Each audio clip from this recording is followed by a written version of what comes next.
Ministre délégué auprès du ministre de l'Intérieur, Sécurité et Affaires coutumières, chargé des affaires coutumières, M. Errol Michel Mvunzi Meya.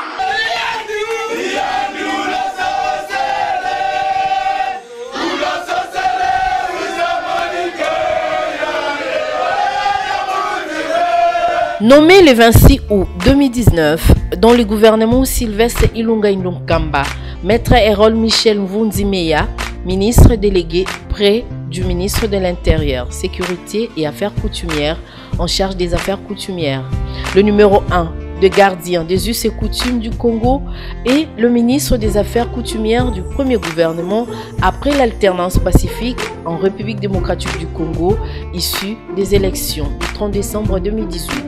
Mon premier mot, c'est celui de dire d'abord merci à l'Éternel Dieu. Je remercie le chef de l'État et en même temps, je dois remercier la volonté de celui qui au départ m'a recommandé. Il s'agit de l'autorité morale du FCC, son Excellence Joseph Kabila Kabange. Ce gouvernement, c'est un gouvernement des personnes sélectionnées. Sélectionnées sur base de la probité morale, sur base de beaucoup de critères auxquels j'ai répondu favorablement. Errol Michel Mvunzi Meya est originaire de la province du Kwango dans le secteur de Pelende Nord. Né le 4 août 1974, il est marié et père de famille. Mvunzi Meya a fait ses études primaires à l'EP Kodissa de Massina en 1988.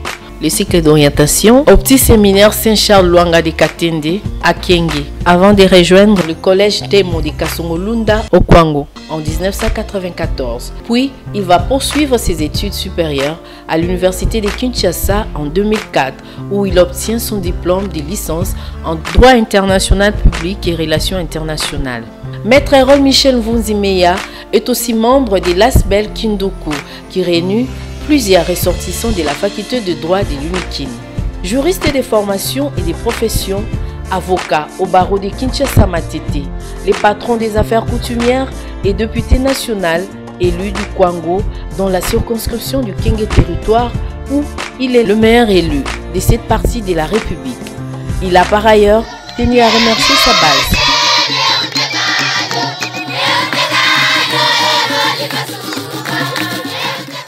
J'ai tenu à vous remercier, vous la base, d'avoir voté pour moi massivement. C'est suite à vos votes que je suis le meilleur élu de Kenge.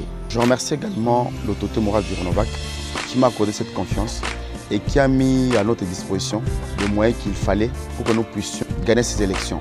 Je remercie également le chef de l'État qui a conduit ce processus électoral jusqu'au bout. Aujourd'hui, nous avons une alternance démocratique et la classe politique congolaise est renouvelée. Je sais que les attentes sont nombreuses. Certainement, nous allons travailler. Pour le moment, nous vous demandons de continuer à nous soutenir comme vous l'avez fait. Président interfédéral du Renovac Kwango entendait regroupement des novateurs du Congo.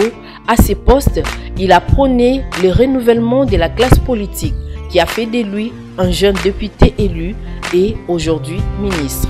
Membre de l'Alliance des acteurs pour la bonne gouvernance du Congo AAABC, qui dirige Julien Paluku, ministre de l'Industrie et membre du Front commun pour le Congo, du président honoraire de la République démocratique du Congo et sénateur à vie, Joseph Kabila Kabange. Déterminé à servir son pays, l'ancien directeur de cabinet du rapporteur de l'Assemblée provinciale de Kinshasa à la législative provinciale de 2006, Errol Michel Mvunzi Meya tient au développement de son pays et compte apporter sa petite pierre à l'édifice. Je mettais en place des stratégies pour que désormais les politiques ne se mêlent pas dans les affaires coutumières, pour que l'État ne soit là que pour donner en fait son quitus.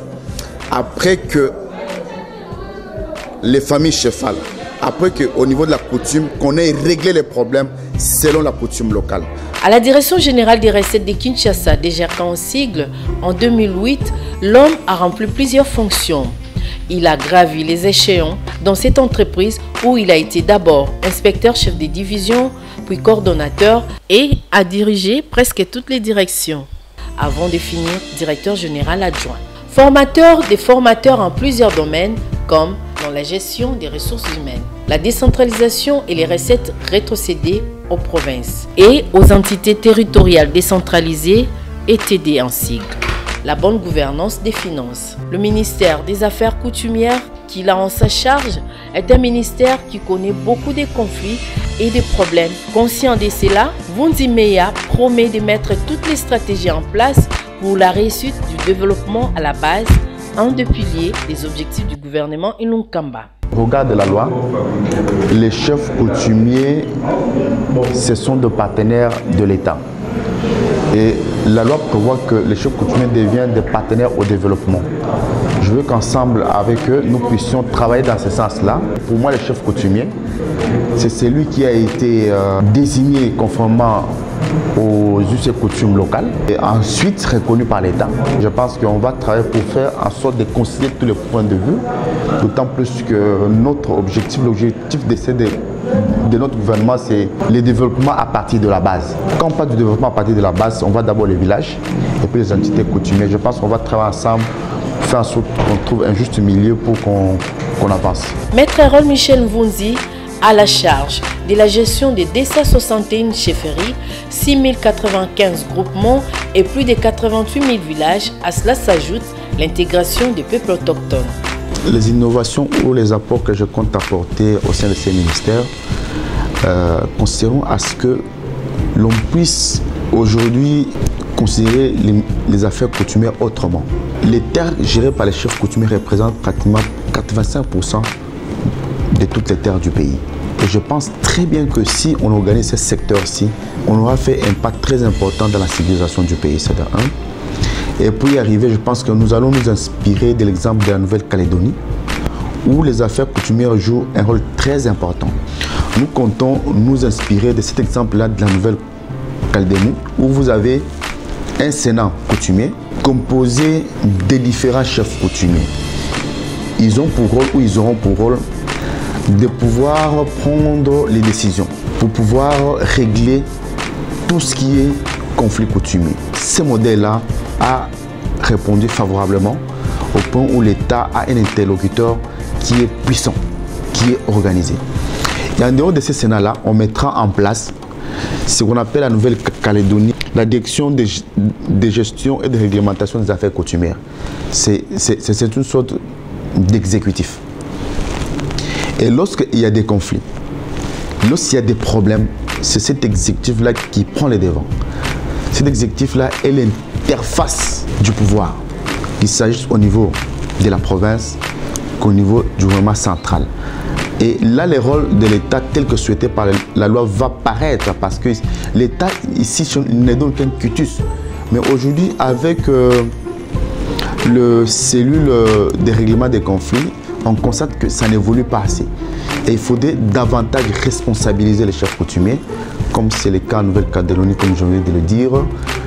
En même temps aussi, créer ce qu'on appelle l'officier coutumier, qui sera une sorte de police, qui permettra aux chefs coutumiers d'organiser leurs services et de remonter l'information à tout moment dans leurs entités coutumières. Surtout pour les entités coutumières qui sont riveraines ou frontalières à des pays voisins. De 2002 à ce jour, Maître Erol Mvunzi Meya est coordonnateur de l'association sans but lucratif qui porte son nom. La Fondation Mvunzi Meya, au-delà de l'agriculture, la pisciculture et autres, la Fondation octroie des bourses d'études aux lauréats de l'examen d'État de sa province chaque année. L'homme parle 4 langues, anglais, français, lingala et kikongo. Son sport favori est le football. Voici les parcours d'un homme.